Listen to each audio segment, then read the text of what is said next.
Hi friends, today we are making pesto, okay? And it's a really simple recipe. You only need 5 ingredients. You're gonna need olive oil, Parmesan cheese,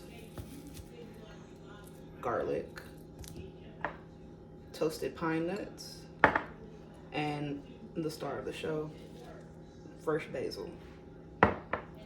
So you wanna first toast off your pine nuts in the oven, or you could toast them in a pan. I put mine in the oven at 225 for about 10 minutes. And you just kind of want them to go from white to like a golden color.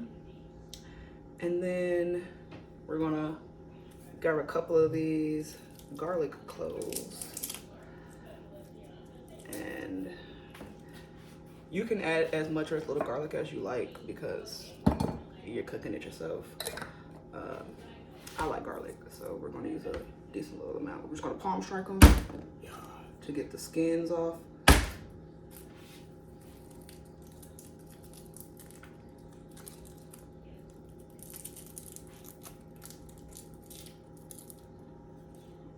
This one's got a little green onion growing out of it. I'm not sure if they're still called green onions when they come out of garlic, but I'm certain that they're still edible, so we're just gonna let that be what it is. And we're just gonna cut the little butts off so we're not eating anything that's too bitter and generally just unpleasant to have in the mouth.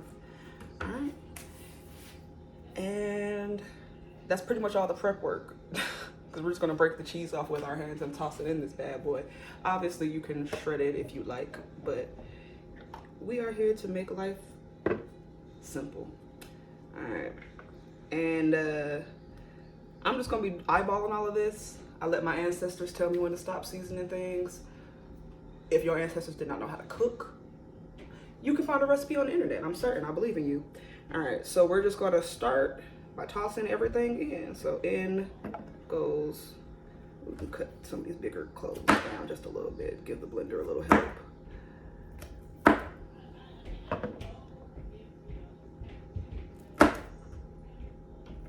Okay. So in goes garlic, in goes pine nuts.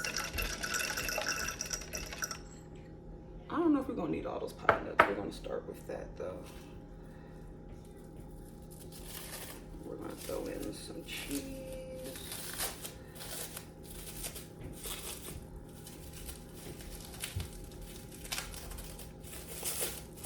You know, if you can't get your hands on Parmesan, maybe try like an Asiago or Romano, but you want a hard, pungent cheese. I'm just gonna break off some chunks. I'll eat a little bit.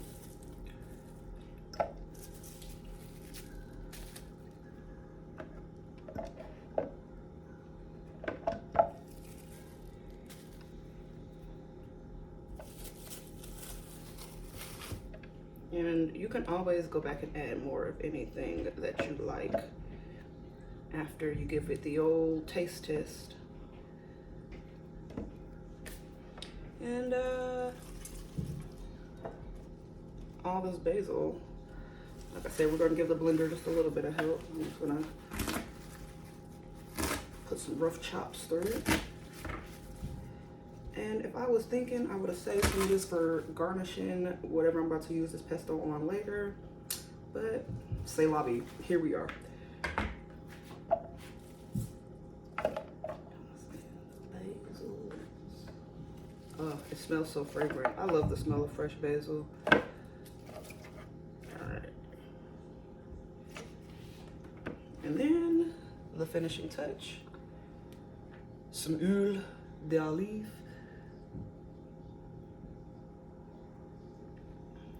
And we're gonna give this bad boy a go in this blender and we'll see if that was enough oil. I literally only use measuring cups when I'm baking. All right, incoming sound.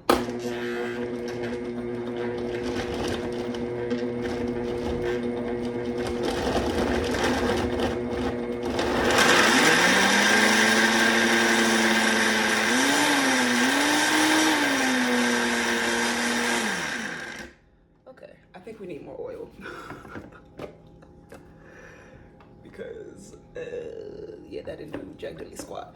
And maybe put the basil in first. Maybe that would have been a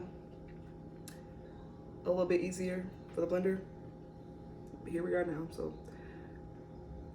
we're gonna make something shake. Don't even worry about it. Don't even worry. Don't even trip, dog. Oh, salt. Everything needs salt. And if somebody told you differently, they were lying to you. You even put salt in your baked goods, like your sweets. So it's a flavor enhancer. Who don't want enhanced flavor?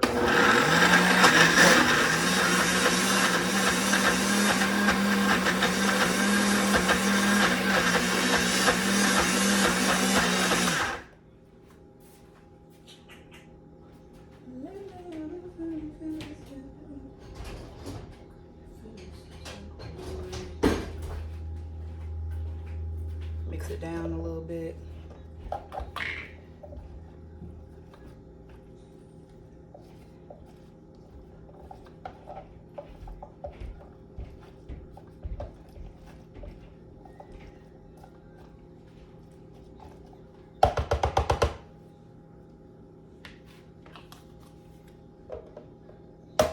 You just want to keep processing it until you get, you know, a pasty consistency. If I'm not mistaken, I think pesto literally translates to paste.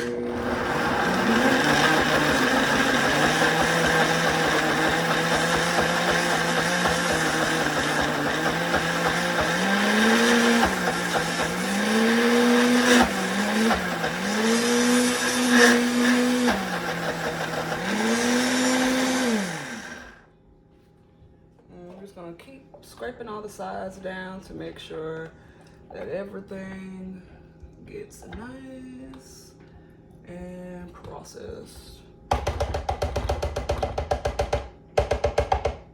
Speaking of, you could probably also do this in a food processor.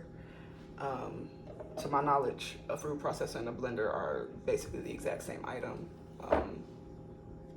Look at the color. One more pulse and it should be ready. All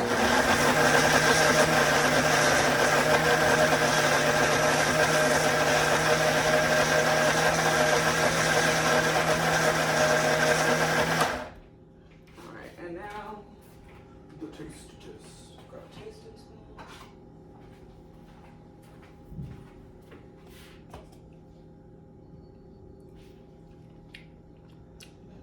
Ooh. Yeah.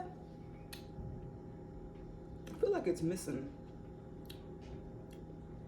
Nothing is perfect. What?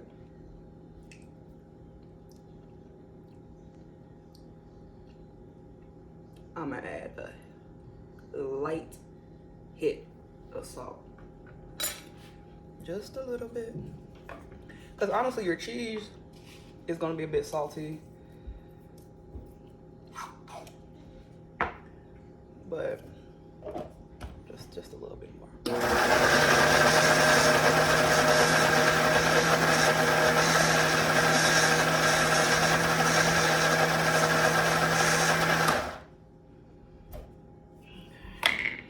And I'm gonna use the other side of the spoon.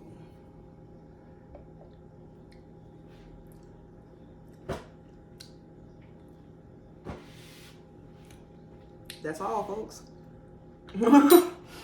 What? Oh, that's good. Yeah.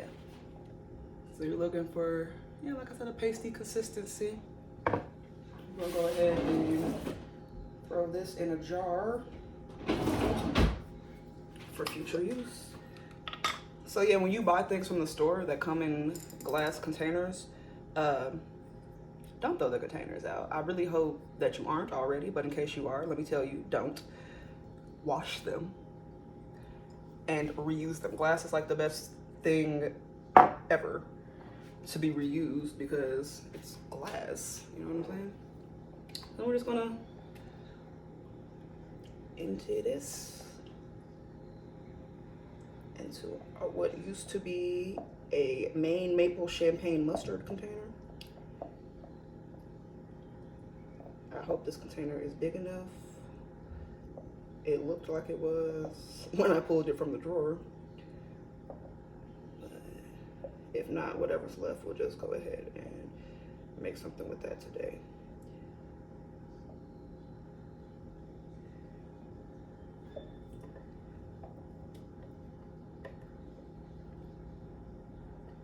Oh my god, y'all, it's so, like, the taste is still in my mouth and it's so good.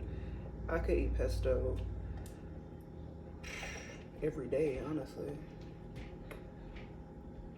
And I feel like I forget that because I'm pretty certain this is my first time ever making pesto. Yeah, it basically all fit in there.